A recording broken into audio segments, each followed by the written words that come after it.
It's just after 5:45 and it's time for Newsbeat. Here's Debbie Randall. Digital. FM. Online. This is BBC Radio 1. Tonight we speak to the leader of the BNP who tells Newsbeat his party is no longer a menace. It was something a bit coarser and cruder than what it is now, and I would actually like a little bit of credit for having changed a party which was in some ways a menace to everything around it, including itself. But not all of you agree. The full interview and reaction coming up. Newsbeat. Newsbeat. What do you think of when you hear the letters BNP? The party that discriminates and really prejudiced to other people. They stand for segregation of Britain. Well, the leader of the BNP has told Newsbeat his party has changed. Nick Griffin says the days of them being a menace are over. We got a big reaction from you on the text earlier after we played an interview of one of their younger members. I would be upset if there was no more giant pandas. I'd be upset if there was no more lions, if there were no more tigers. So equally, I'd be upset if white people weren't here anymore. But we're the same species, which makes it a bit different. You could say that, but if all of a sudden there weren't any sparrows and there were only crows, I'd still be sad there weren't any sparrows. And that was one of the main comments to get the most reaction from you. We'll hear some of your texts in a moment, but first, as promised, we put some of them to the leader, Nick Griffin. Now, many of our listeners have been texting in today when we said we were going to speak to you. Many of them are angry at us for giving you airtime at all. Suzanne in Southend says we're allowing you to give racist views to loads of young people. Simon says we should be ashamed of ourselves. And another text says we should now have an Islamic extremist group on too. What would you say to that? Well, really, if we end up discussing immigration, that'll be because you asked me that question. I don't think that ordinary listeners, as a matter of fact, really are interested. To most people, we're just another political party with a rather different slant. But if people are concerned about what they think of my views, they really need to think, have they heard it direct from my lips, or have they heard it what they've been told by other people in the mass media? This persona that you have now, is it real BNP or is it just a way of getting more votes? It's absolutely the real British National Party. For one thing, the party's growing. When I was elected to run it 10 years ago, it had about 1,200 members. Now it's got nearly 14,000. All those people are joined on the current agenda of the British National Party. So another text for you then. We've had one from Jules in Milton Keynes who says, can a black person join the BNP? At the moment, not. But it's not because they're black. It's nothing to do with black. It's to do with whether you're indigenous British. And historically, the indigenous British happen to be what the BBC and the ruling elite call white. There's lots of black people vote for us, lots of Sikhs vote for us. But in terms of joining, we've been like a flip side of the Black Police Officers Association. It's not for white people. When are you allowed to call yourself British? It's if you're indigenous or the indigenous people accept you as one of them. And it's actually also obvious in Britain who is either indigenous or completely assimilated to the indigenous way of doing things. Another text we've had asking how you would feel if one of your daughters came home with a black man or an Asian man. How would you feel about that?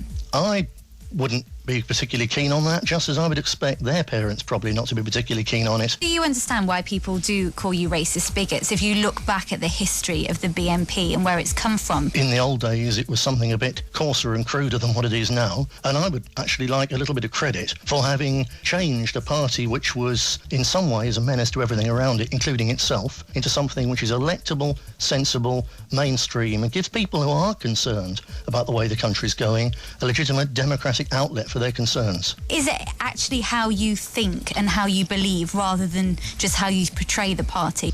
Obviously, I've changed my mind on things over the years. I've changed to an extent. The British National Party's changed and evolved, as all parties do. What would the BNP do to get us out of this recession? We would not have spent untold billions of pounds bailing out corrupt and failed banks. We'd have let them go to the wall and we'd have put the money into establishing really decent, productive industry. Law and order-wise, what about your policies on corporal punishment? We have capital punishment back as available to judges in the case of particularly vicious and premeditated murders. And we would reintroduce corporal punishment, pretty much on the line of the Isle of Man a few years ago. Very now and again, a teenager would do something really too out of order, even for teenagers, and would get birched. And as a result, the Isle of Man had virtually no crime. Since they've given up on that, they've got a lot more crime. Back to our text quickly then. Mark from Durham wants to know if you would withdraw our troops from Afghanistan. Yes, Absolutely so. That war's got nothing to do with us. We haven't got the right to be there, neither do we have a duty to be there. And one last text then from Rosie in Hertfordshire, who says the BNP is disgusting. She'd like to ask you how you sleep at night. Do you sleep well? I sleep very well, and Rosie's entitled to her view, and although I disagree with it, I'd fight to the death to allow her to have those views.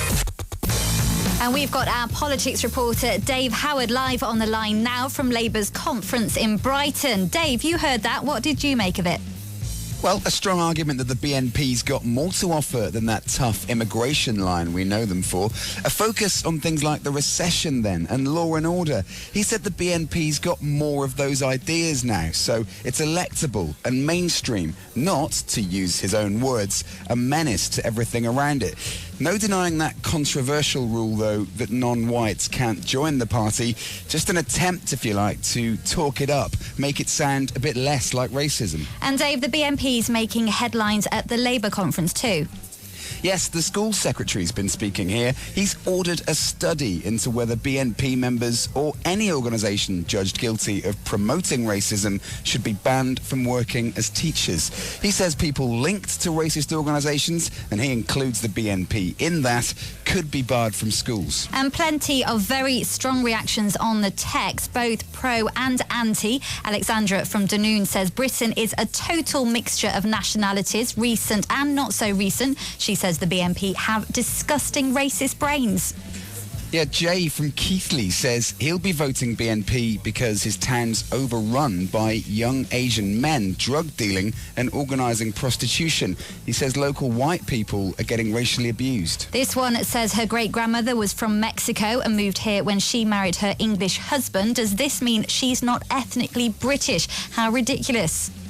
And this one says he thinks the BNP speaks what many people think.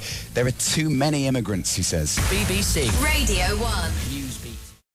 This is Radio 1 at 6:03. Newsbeat. Tonight's top story, the leader of the BNP has told Newsbeat his party has changed. Nick Griffin says it's no longer a menace, but something which is electable, sensible and mainstream. We've been getting lots more texts from you on this. Mike in Aldershot says it's about time somebody spoke up about the way most people feel. Another here, go, go, go, BNP. I love them, says Laura in Ayrshire. It's British jobs for British people. But lots of you unhappy to hear from the BNP. This is sickening, says Jen from Hay-on-Wye. And no name on this final one, which says a racist wearing a suit is still a racist. And the weather, some showers in southern...